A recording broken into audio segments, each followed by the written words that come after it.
Gandikota murder మిస్టరీగానే మారిందా? సరిగ్గా ఏడాది పూర్తవుతున్నా ఇప్పటికీ ఓ కొలిక్కి రాలేదా? 1600 మంది పర్యాటకులను విచారించిన ఒక్క క్లూ కూడా దొరకలేదా?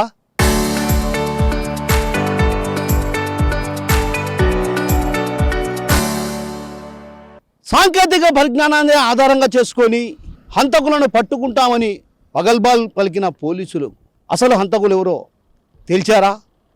ఇంతకీ ఆ రోజు ఏం జరిగింది?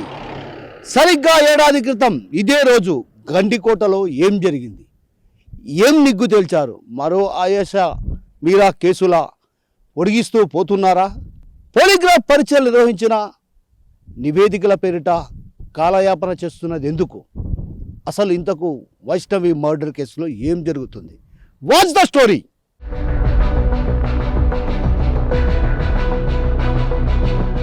సరిగ్గా ఏడాది క్రితం మైనర్ బాలిక తన ప్రియుడితో కలిసి 8:30 గంట ప్రాంతంలో కాలేజీకి అని చెప్పి గండికోటకు వచ్చింది. సరిగ్గా ఇక్కడ ఉన్నటువంటి ఆ చెక్ పోస్ట్ వద్ద ఉన్నటువంటి సీసీ ఫుటేజ్లో రికార్డ్ అయినటువంటి దృశ్యాలే ఇందుకు నిదర్శనం. ఇక్కడి నుంచి నేరుగా మైనర్ బాలిక లోకేష్ ఇదే దారి గుండా మోటార్ బైక్లో వెళ్ళారు. ఇక్కడి నుంచి ఎక్కడికి వెళ్ళారో మీకు చూపించే ప్రయత్నం చేస్తా.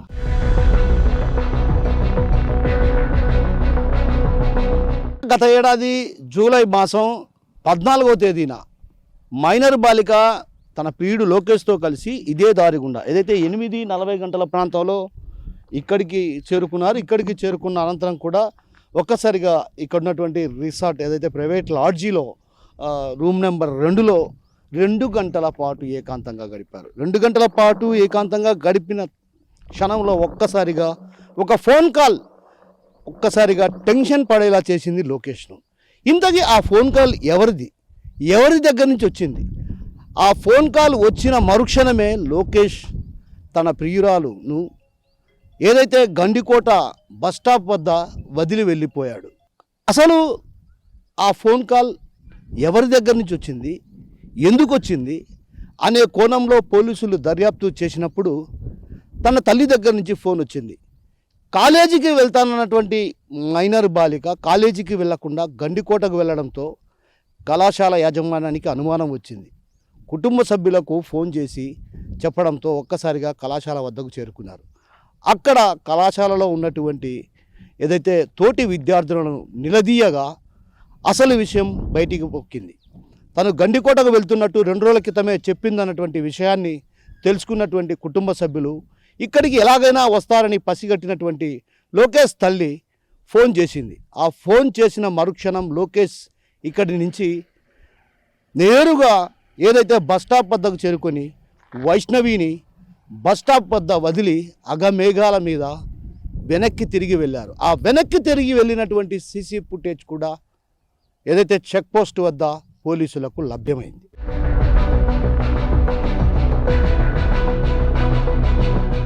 అక్కడ ఉన్నటువంటి రిసార్ట్స్లో 2 గంటల పాటు ఏకాంతంగా గడిపినటువంటి లోకేష్ మైనర్ బాలిక ఇద్దరు ఒక రకంగా లోకేష్ టెన్షన్తో వచ్చి ఇక్కడున్నటువంటి ఈ ప్రాంతంలో వదిలిపెట్టి వెళ్ళిపోయారు. 10:45 ప్రాంతంలో ఇక్కడ వదిలిపెట్టి వెళ్ళినట్టు కూడా సీసీటీవీ సమీపంలో ఉన్నటువంటి ఇక్కడ ఉన్నటువంటి ఈ సీసీటీవీలో దృశ్యాలు నమోదైనటువంటి విషయాలు కూడా పోలీసులకు చిక్కాయి.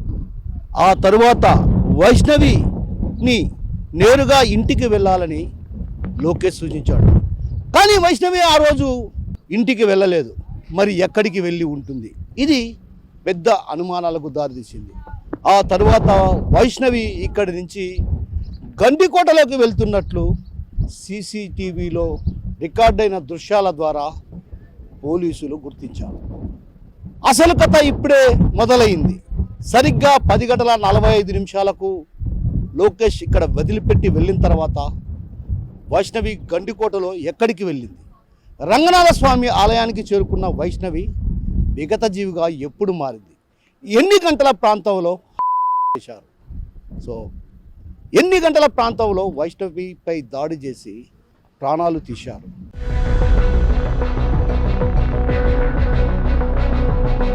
10:45 ప్రియుడు లోకేష్ వదిలిపెట్టి వెళ్ళిన తర్వాత ఏదైతే బస్ స్టాప్ నుంచి నేరుగా వైష్ణవి ఈ రంగనాథ స్వామి ఆలయానికి చేరుకుంది.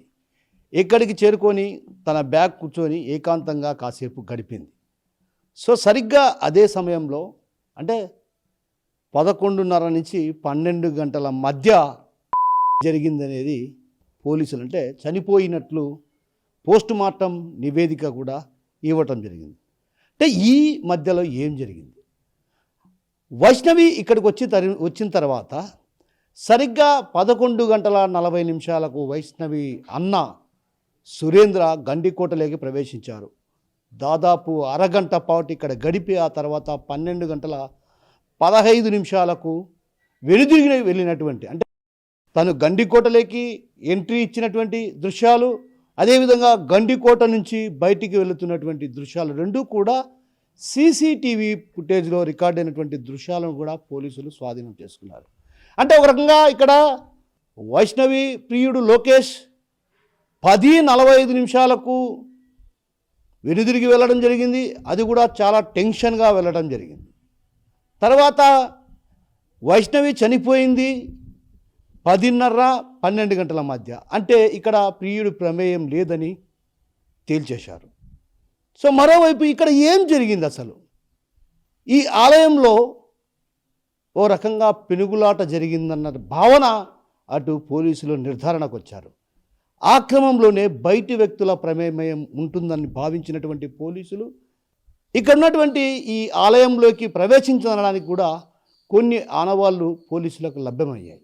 అవి ఏంటంటే, ఒకటి క్యారియర్ ఇక్కడ పడి ఉండడం, అదేవిధంగా తన వెంట తెచ్చుకున్నటువంటి బ్యాగు. ఆ తర్వాత ఇక్కడ పెనుగులాట జరిగి ఇటువైపు నుంచి అంటే ఆ దారి గుండా బయటికి వెళ్తున్న క్రమంలో మార్గ మధ్యంలో ఒక చోట చున్నీ లభ్యమైంది.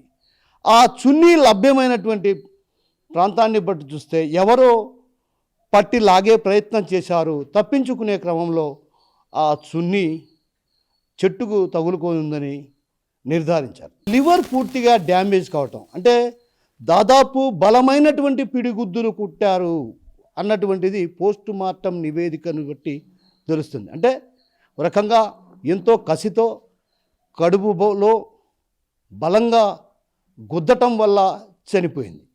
మరి బలంగా గుద్ది చంపేసిన తర్వాత ఎందుకు వివస్త్రగా చేయాల్సి వచ్చింది? అది అసలు కథ ఇప్పుడు చూడబోతాం.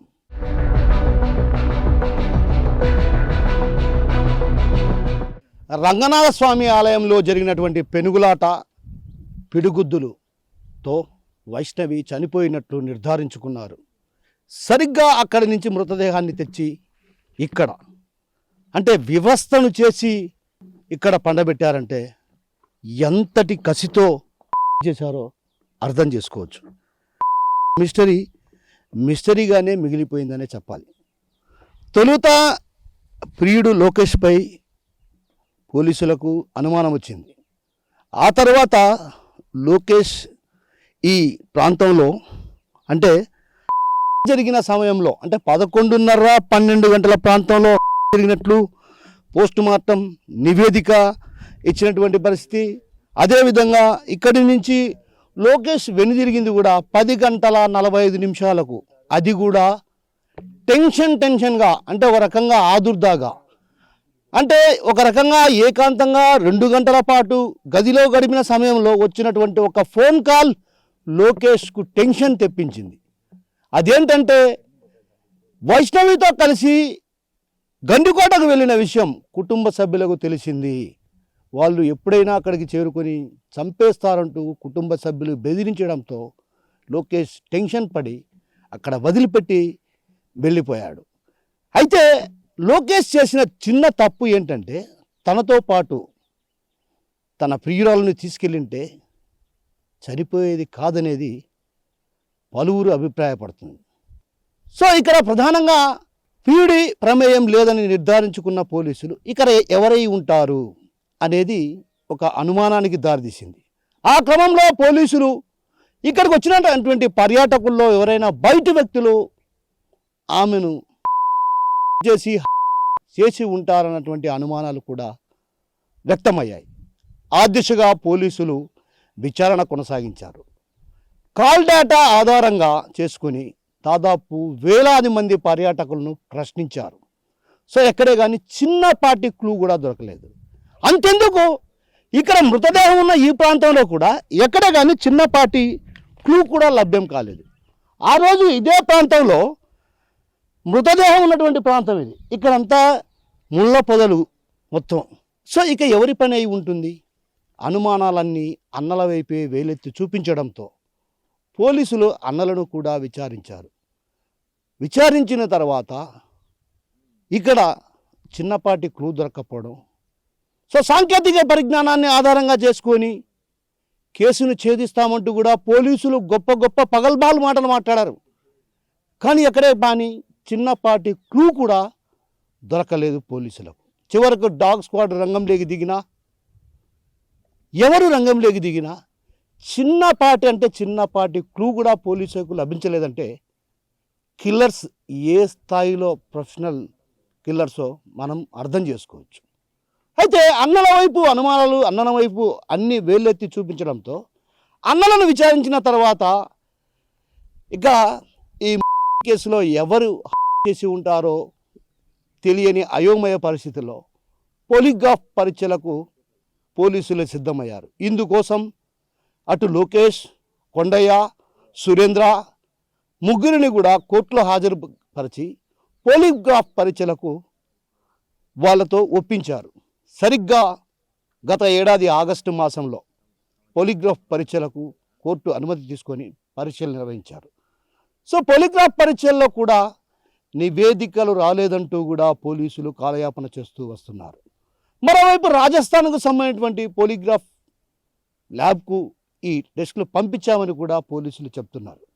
కానీ ఇప్పటి వరకు కూడా ఒక చిన్నపాటి క్లూ కానీ, అదేవిధంగా నివేదికల పేరిట కాలయాపన చేస్తున్నటువంటి పోలీసులకు వైష్ణవి సవాల్గానే మారింది. వైష్ణవి ఆత్మ ఇక్కడే ఘోషిస్తుంది. తన చంపిన వాళ్ళు ఎవరు, ఎందుకు వాళ్ళని ఇంకా ఇంతవరకు పోలీసులు అరెస్ట్ చేయలేదంటూ కూడా వైష్ణవి ఆత్మ ఇక్కడి నుంచే ఘోషిస్తుంది.